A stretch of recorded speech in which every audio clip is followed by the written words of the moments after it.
பிரியமான சகோதர சகோதரிகளே, உங்கள் அனைவருக்கும் என் அன்பார்ந்த வணக்கம். இயேசு கிறிஸ்துவின் மகிமுள்ள நாமத்தினாலே நாம் அனைவரும் இன்றைக்கு ஜீவனோடு இருக்கிறது கர்த்தருடைய கிருபையே. அவருடைய வேதத்தை தியானித்து அவருடைய வசனங்களை நாம் அறிந்து கொள்ள கர்த்தர் இந்த நாளை நமக்கு கொடுத்திருக்கிற அவருடைய தயவுக்கு கொடான கோடி நன்றியை ஏறெடுக்கிறேன்.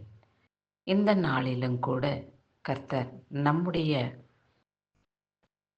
தேவைகளை சந்தித்து நம்மளை ஆசீர்வதித்து நம்மளை மகிமையினாலும் வல்லமையினாலும் நிரப்பி அவருடைய ராஜ்யத்துக்கு சித்தமுள்ள கருவியாக பயன்படுத்த அவர் நம்மை அறிந்திருக்கிறார்.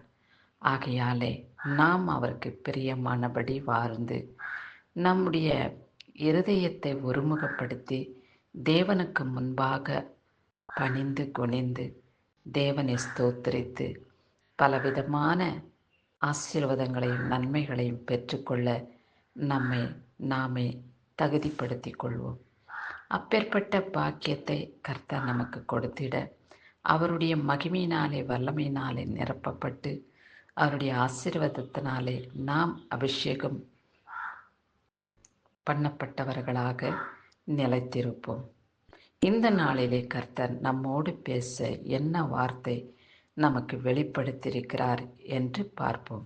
மீகா 6ஆம் அதிகாரம் 8வது வசனம். மனுஷனே, நன்மை என்னதென்று அவர் உனக்கு அறிவித்திருக்கிறார்.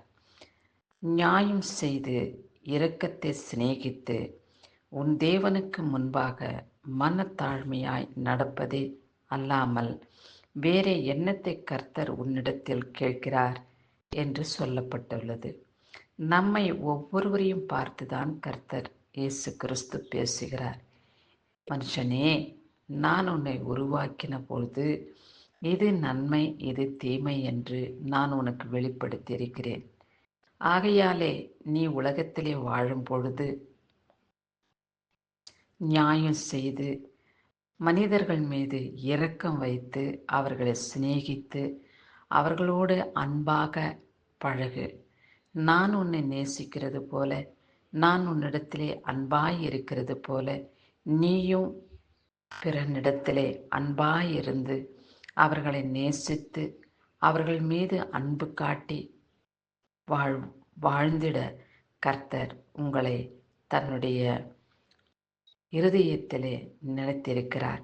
அப்படியாக ஆண்டவரே, நானும் கூட உம்மை போல நீர் உருவாக்கின மனிதர்களை நேசித்து அவர்களிடத்திலே அன்பு காட்டி இரக்கத்தை வெளிப்படுத்த என்னை நீர் ஒரு கருவியாக பயன்படுத்தும் ஆண்டவரே. உன்னுடைய தேவனுக்கு முன்பாக மனத்தாழ்மையாய் நடப்பதே அல்லாமல் வேறு எண்ணத்தை நான் உன்னிடத்திலே எதிர்பார்க்கிறேன் என்று நீர் என்னை பார்த்து பேசுகிற வார்த்தையை நான் உணர்ந்து நியாயமானபடி சத்தியமானபடி நான் இந்த பூமியிலே வாழ்ந்து வர எனக்கு வேண்டிய புத்தியும் ஞானத்தையும் விவேகத்தையும் அறிவையும் தந்தருளும் ஆண்டவரே. நாங்களும் கூட உமக்கு பிரயோஜனப்படக்கூடிய ஆத்துமாக்களாக என்றும் நிலைத்திருக்க வேண்டும். பிறனை நாங்கள் வஞ்சிக்க கூடாதபடி, பிறனுடைய பொருள் மீது ஆசைப்படாதபடி, பிறரை நாங்கள் ஏமாற்றாதபடி நல்ல இருதயம் எனக்குள்ளே நிலைத்திருக்க நீங்க எனக்கு உதவி செய்யுங்கப்பா.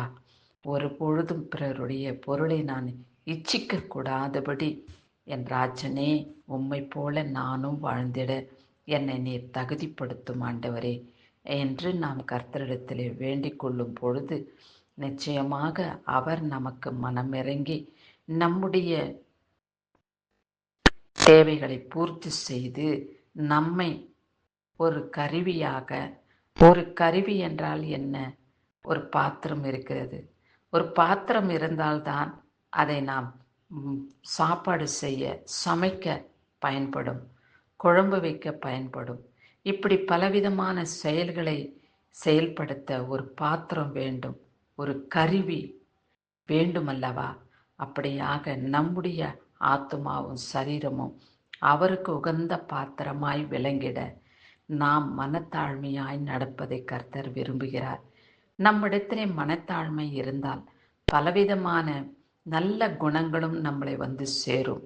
அப்பொழுது கர்த்தருக்கு பிரியமானபடி நாம் வாழ்கிறதையும் பிறருக்கு நன்மை செய்கிறதைக் கண்டு பூமியிலே நாம் தேவனுடைய பிள்ளைகள் என்று பெயர் பெறுகிறதையும் கர்த்தர் விரும்புகிறார். ஆமாண்டவரே, நான் உமக்கு பிரியமானபடி வாழ்ந்து உம்முடைய பிள்ளையாக, உம்முடைய மகளாக, மகனாக நான் வாழ்ந்திட எனக்கு கிருபை காட்டுங்க. மன இருதயம், என்னுடைய இருதயம் ஆண்டவரே மனத்தாழ்மையாய் நடந்து கொள்ள வேண்டும். மேட்டிமையான குணம், பெருமையான வார்த்தைகள், கர்வமான செயல்பாடுகள், சொல்கள் நான் மற்றவர்களை பார்த்து பேசக்கூடாதபடி, அப்படி நடந்து கொள்ளாதபடி மனத்தாழ்மையாய் மற்றவர்களிடத்தில் நான் நடந்து கொள்ளும் பொழுது நீர் அதை கண்டு சந்தோஷப்படுகிறீர் ஐயா. அப்பேற்பட்ட வல்லமையை நீர் எனக்கு கொடும் என்று அவரிடத்திலே நாம் ஜெபிக்க வேண்டும். இந்த நாளிலே திருமண நாளையும் பிறந்த நாளையும் கொண்டாடுகிறவர்களை கர்த்தர் ஆசீர்வதித்து காத்து ரட்சித்துக் கொள்வாராக.